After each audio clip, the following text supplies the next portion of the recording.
Son las 8:08 de la mañana, estamos de vuelta aquí en No Hay Derecho.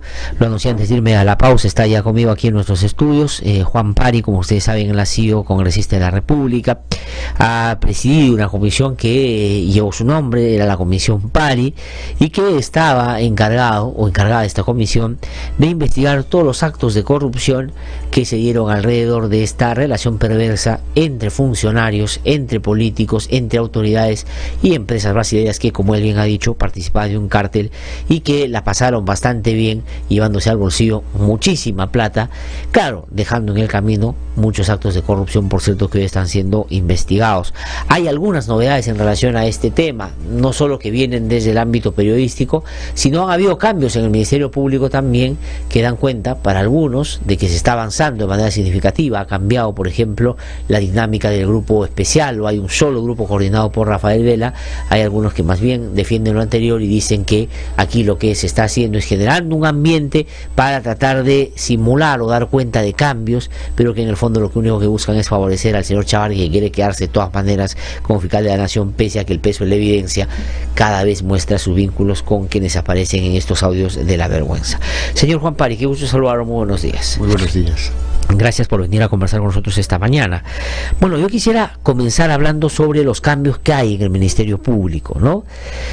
El fiscal de la Nación, Chávarri, entró y de las primeras decisiones que tomó estaban relacionadas al caso Lavallato, o como se conoce, o conocido así más coloquialmente, y disolvió en buena medida lo que era el grupo especial, sacando a Hamilton Castro. Los fiscales adjuntos ahí renunciaron también, y ahora todo esto está a cargo del fiscal Rafael Vela Barba, y el fiscal José Domingo Pérez ha tomado un protagonismo mayor y va a hacerse cargo de todos los casos que Hamilton Castro estaba sacando adelante. ¿Le parece a usted, con el conocimiento del caso que tiene, que es una buena iniciativa, es una mala noticia, está bien, está mal? Yo tengo dudas. A mí me parece que inclusive que hay una especie de una falsa polarización. Ya. Mire, hasta ahora no sabemos el acuerdo que llegó con Odres, Hamilton Castro. Ajá. No se ha hecho público. ¿Con qué criterios, con qué razones el señor Hamilton Castro firma un convenio con la mafia brasileña, ¿ya?, representando al Estado peruano? Ajá. Representando los intereses de los peruanos? No se hace público, no se sabe en qué términos se hizo ese acuerdo, qué cosa se comprometió a nombre del país, y tampoco se sabe si esos acuerdos que firmó Hamilton Castro son muy similares al acuerdo o a la carta o a la intención que llega el nuevo fiscal encargado. Ya.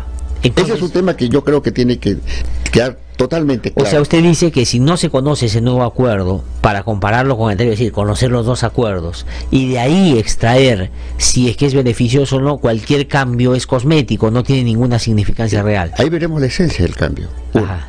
Dos, a mí me llamó la atención, y creo que a todo el país le llamó la atención, el punto 5 de este documento. Sí. El Ministerio Público no puede renunciar a perseguir el delito. El delito tiene que develarse.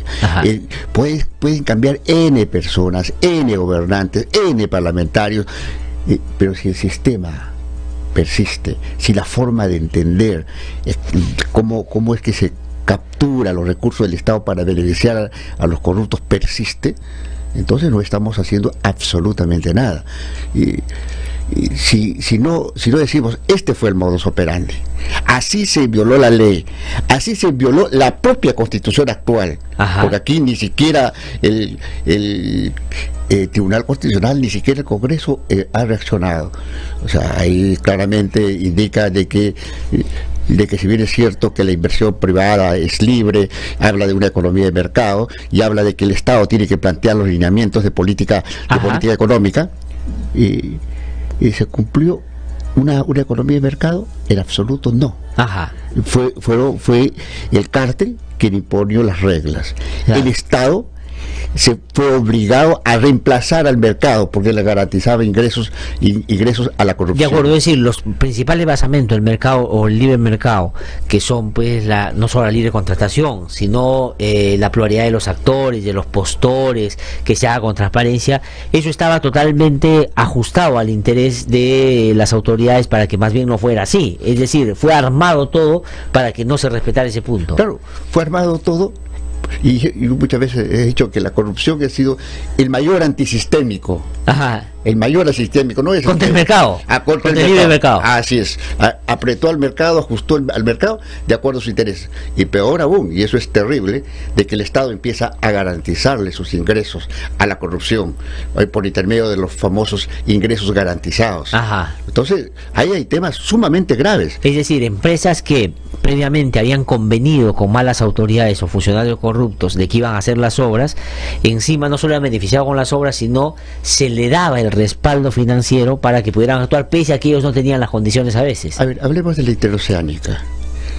En la interoceánica se ha concluido la obra, es cuestionable pero veamos el otro lado.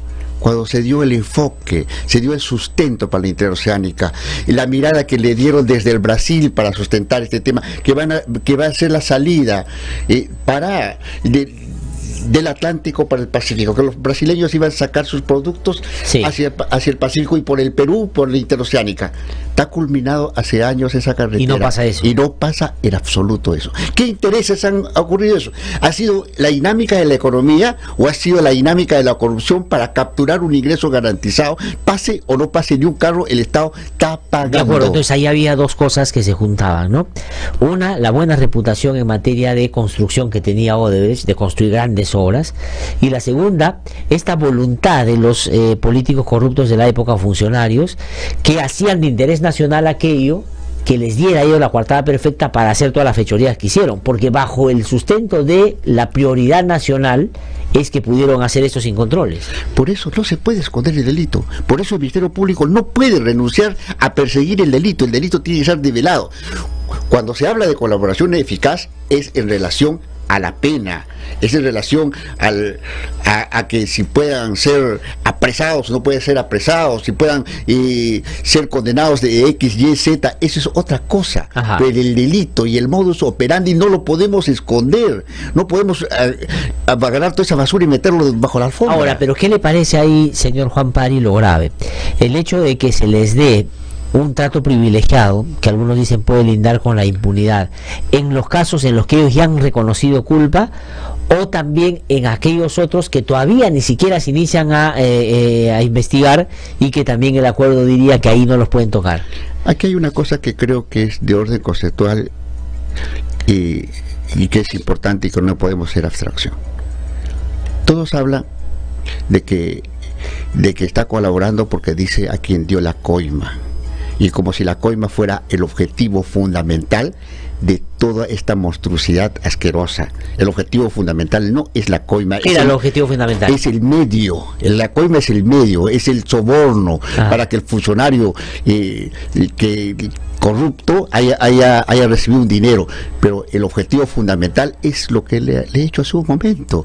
Es cómo garantizas ingresos, cómo succionas dinero del Estado sin inversiones en el país. Ajá. Ya, o sea, cómo es de que coges los recursos, robas los recursos del Estado peruano, como una supuesta absorción de interés público, como una supuesta absorción de interés popular y termina se robando por 20, 30 años vía concesiones. Ese modelo tiene que develarse, tiene que transparentarse y decir, ese modelo no sirve, hay que cambiar, hay que rediscutir. Diría usted entonces, señor Juan Pari, que hay dos hechos que por estos días han ocupado y han centrado la atención de muchos y han generado un nivel de satisfacción, porque a uno le gusta ver de que puedan detener a alguien o empezar a señalar a un político, sobre todo de vínculos ilegales con estas empresas. Uno, que es el tema de las coimas, que usted dice, eso es solo una partecita de todo el armatoste que hicieron. Y la segunda, el financiamiento de partidos. Porque en esos dos temas nos hemos quedado, porque efectivamente yo coincido con usted. ¿Por qué Odebrecht y las otras empresas brasileñas necesitaban relacionarse con el presidente de la República? Porque no necesitaban pagarle pues al funcionario pequeño para que les dé la licitación, sino tener la garantía de que en 5 años podían hacer todo lo que se le viniera en gana. Esa era la metodología. Y no solamente 5 años, veían la perspectiva. Yo recuerdo cuando Barat decía, nosotros vemos el largo plazo. Claro, como si tienen concesiones de 20, 30 años, tienen que ver más allá de los 5 años y por lo tanto tienen que pagar, tienen que financiar al que puede venir después o suceder después de gobierno. Claro. Entonces ese es un tema. Creo que has tocado un tema importante. Solamente quedarnos en la coima y quedarnos en los financiamientos, que si bien es cierto que son actos repugnables, porque se asume de que un funcionario público debe defender los intereses de la patria y un político debe asumir las políticas públicas con responsabilidad, se hayan sometido a la corrupción, es totalmente repugnable. Pero sin embargo hay que ser consciente de que eso es el medio. Esa es la forma, ese es el paso que da la corrupción para abordar todo el sistema. Ajá, pero ese sistema de corrupción que se estableció, ¿qué cosas tenía que no se está viendo ahora con atención? Por ejemplo, toda la parte legislativa, digamos, todo lo que se armó, se acondicionó en materia legal para que pudiera darse. ¿Cuáles son los temas que cree usted están siendo desatendidos? Y si cree esa desatención es producto de la poca capacidad de los investigadores del Ministerio Público o es producto de esa mirada con un ojo tapado para ver este caso. Bueno, yo creo que hay varias líneas que tienen que desarrollarse en este nuevo contexto. Uno, se ha demostrado que el sistema político del país ha sido capturado por la corrupción y ha sido capturado porque simplemente tenemos un sistema político totalmente debilitado, totalmente frágil.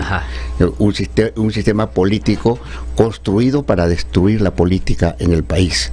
Entonces ese es un tema que se tiene que trabajar. ¿Cómo reconstruimos un nuevo sistema político? La ley de partidos políticos es sumamente correcto, donde simplemente es el adherente, el que consigues en la calle bajo una prebenda, el que te va a garantizar la legalidad del partido, donde no vale la militancia, donde no vale el programa, no vale el diseño. Es un tema complicado, pero se tiene que discutir. El tema constitucional. A pesar que hay muchas observaciones a la presente Constitución, esta misma Constitución ha sido violada, y ha sido violada por la corrupción. Ha sido los privados corruptos, como el caso de Odebrecht, se han beneficiado del Estado. El Estado ha subvencionado a las empresas corruptas. En vez de contribuir al desarrollo de la economía del país, ha subvencionado a empresas corruptas. Y eso, y hay elementos de ahí de orden constitucional que tiene que batirse, que dice el Colegio de Abogados, que dice el Tribunal Constitucional, cuáles son los elementos que se han vulnerado en toda esta situación de corrupción que se ha venido develando todos estos últimos años. Ese es el segundo punto. El tercer punto, no podemos estar viendo el tema por partes. La corrupción ha funcionado como un sistema, ha cogido el sistema jurídico, el sistema político, hay un sistema financiero que hay que analizarlo, es un sistema y no podemos estar viendo por parcelas. El Ministerio Público no puede estar asumiendo por pedacitos, tiene que entenderlo como un conjunto de elementos, tiene que intervenirse sistémicamente. Punto 4, que creo que es sumamente importante, hay que analizar la razón de ser de la corrupción. La razón de ser de la corrupción no es la coima, no es el financiamiento. La razón de ser de la corrupción es algo mucho más grande, es apoderarse de los recursos públicos, ya vía concesiones, vía de un sistema financiero y amarrar al país para los intereses de la corrupción.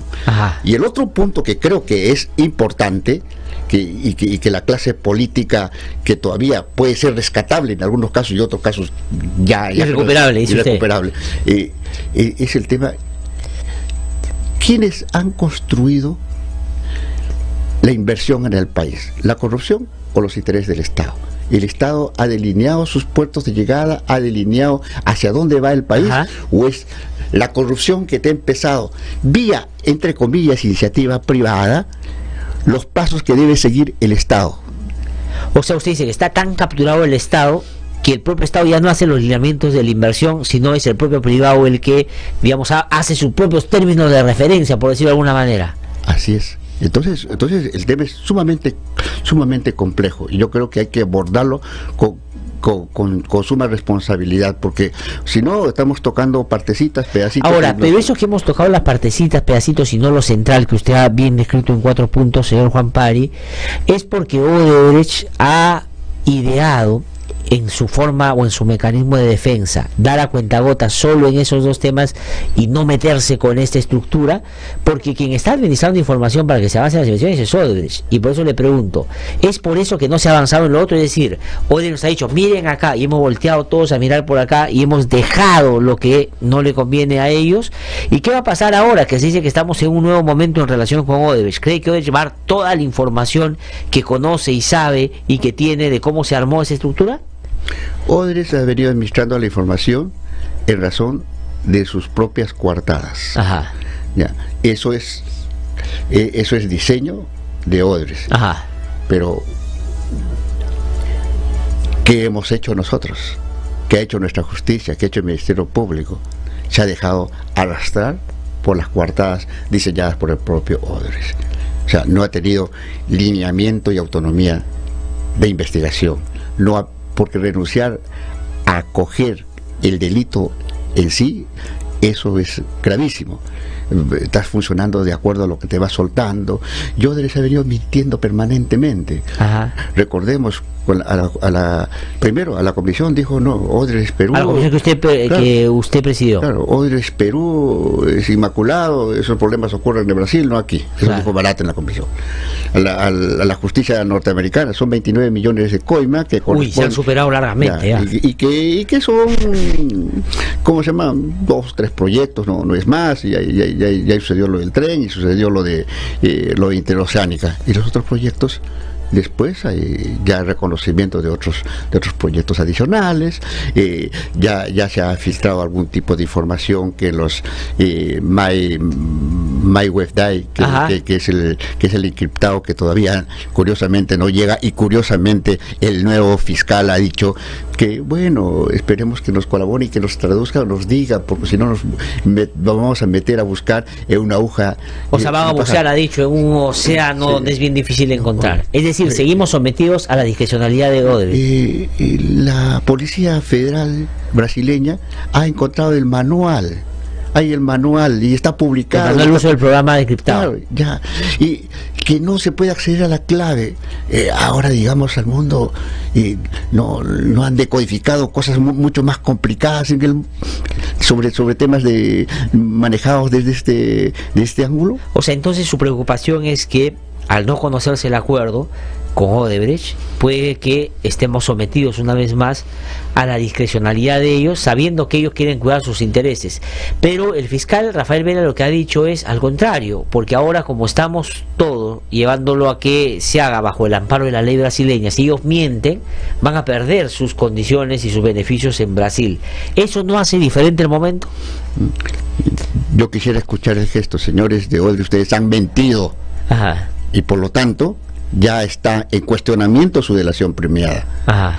Aquí están los elementos claros de su mentira. Hay toda una ruta de mentiras que se han hecho en relación a inclusive tipos de coimas, cómo intereses fueron tras la coima, que colaboraron bajo cosas ya definidas, ya hechas, ya descritas. O sea, usted, señor Juan Pari, cree que Odebrecht ya debió haber perdido los beneficios de la delación premiada por las mentiras que ha tenido. Así es. Claramente. Claro.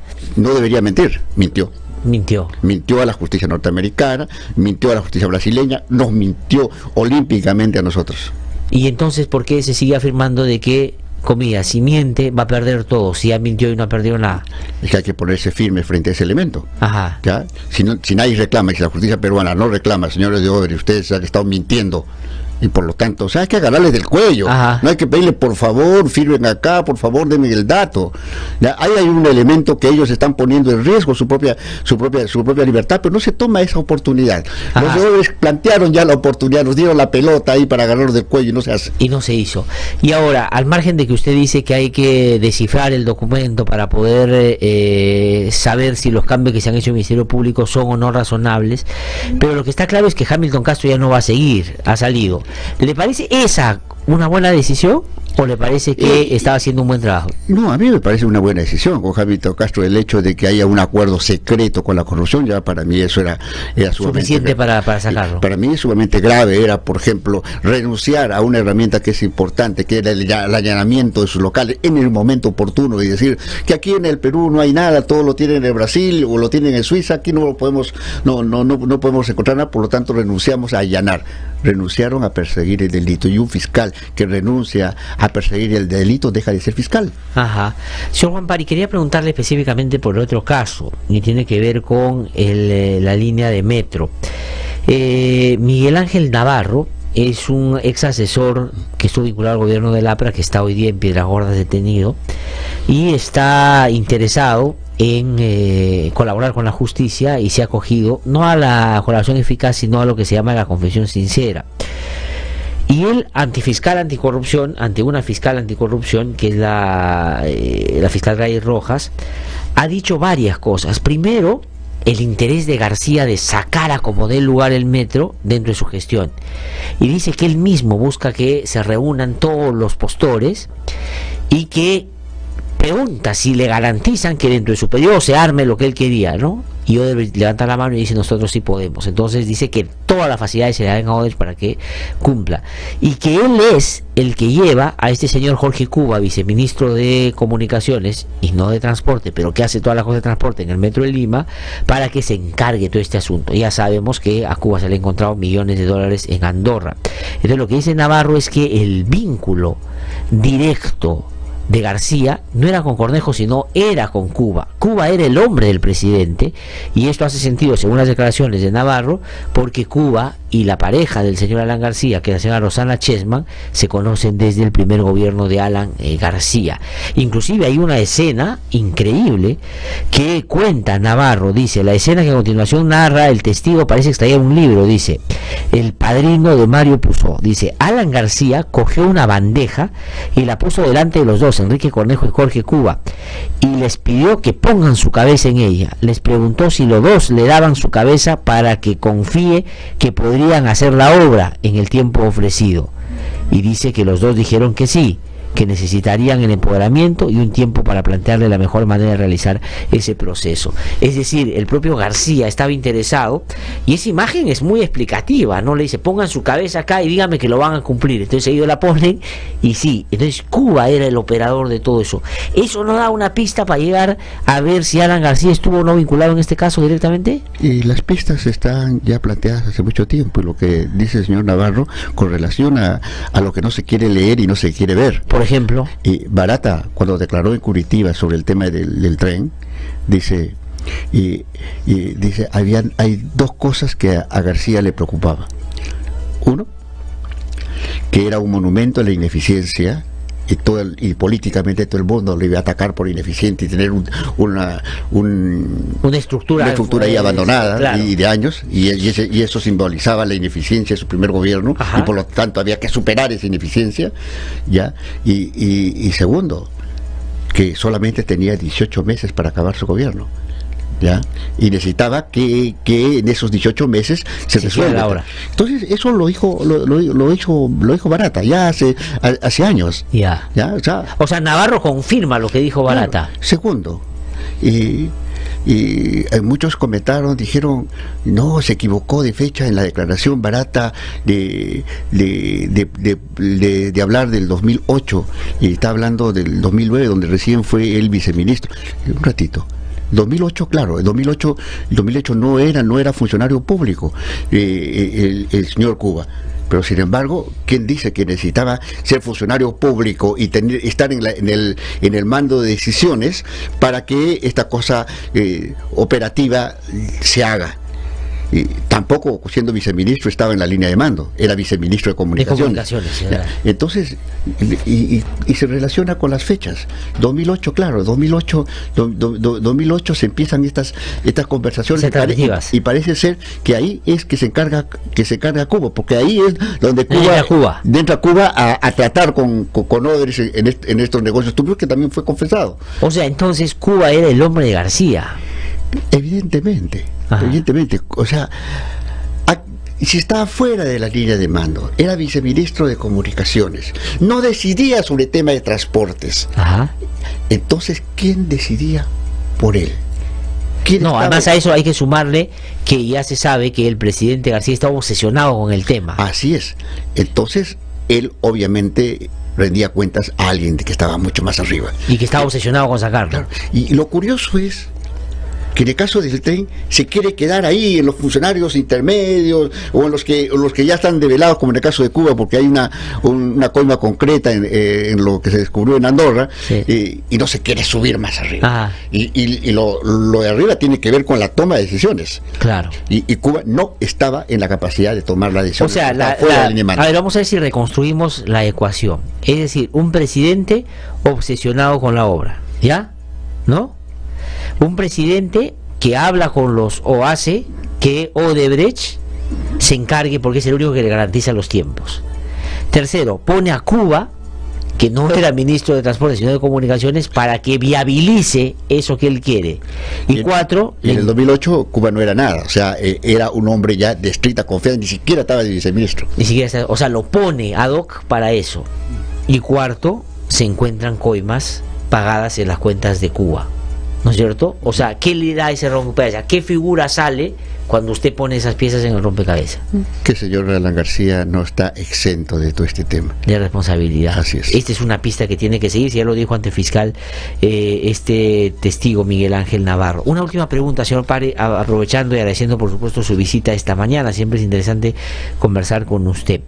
El otro día, ante la comisión Lavallato, el fiscal de la Nación, el fiscal Vela fueron invitados, cosa que antes se habían resistido y desde mi punto de vista con razón, porque esa comisión, la verdad, me da la impresión de que no quería sino maltratar a los fiscales, pero bueno, en fin. Y fue ahí donde el propio fiscal de la Nación se fue en un acto, no sé qué piensa usted, pero que el fiscal Pablo Sánchez anterior ha dicho que era penoso, como que a rendirle cuentas y darle explicación a la comisión Lavallato de lo bueno o lo malo que se hizo en el Ministerio Público. ¿Le pareció correcto esa escena? Digo, ¿era el escenario apropiado para ir a rendir cuentas ante la comisión Lavallato? A mí me parece que el fiscal está buscando más bien plataformas de salvataje, porque está muy cuestionado, entonces necesitaba abrirse y ver cómo consigue soportes de orden político de diferente tipo. Ya, o sea, no solamente digo de los que están asumiendo la dirección del Congreso, soporte político de diferente tipo, claro, política también. Claro, y esa haber sido una escena de esas. Así es. ¿Y a usted le parece que el fiscal, desde esa perspectiva, Chávarri, garantiza una buena investigación en el caso Lavallato? Bueno, yo realmente tengo dudas de que aparecen sus audios. O sea, le quita fuerza, le quita personalidad, le quita solvencia, y eso es bravo. O sea, más allá de los temas formales, ya, de que si es o no o le da continuidad, el tema es de legitimidad.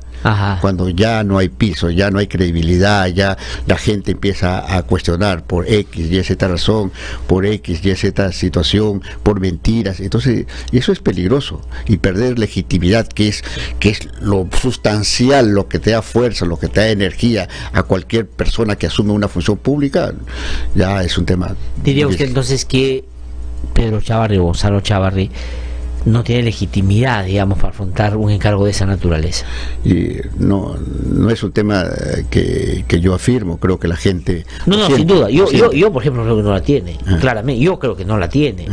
No, pero le pregunto a usted, que además ha investigado y conoce este caso, porque acá lo que yo planteo, o algunos hemos planteado, es que al margen de la suerte que corra Chávarri, lo que hay que blindar es las investigaciones relacionadas a Lavallato. Así es, y creo que espero que haya un rediseño de esto. Yo entiendo que deben ver fiscales probos, o sea, no puedo decir que todo debe haber algo rescatable, y a partir de eso rescatable tiene que empezar a reconstruir la investigación. No podemos llegar a la impunidad.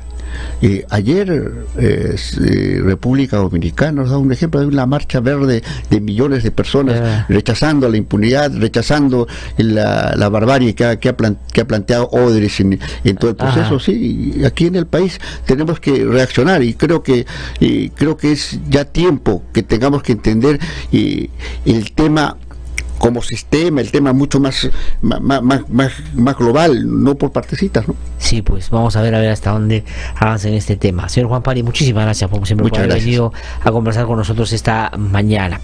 Tengo que ir a una pausa, regreso un instante, estamos aquí, no hay derecho, así que vuelvo un ratito.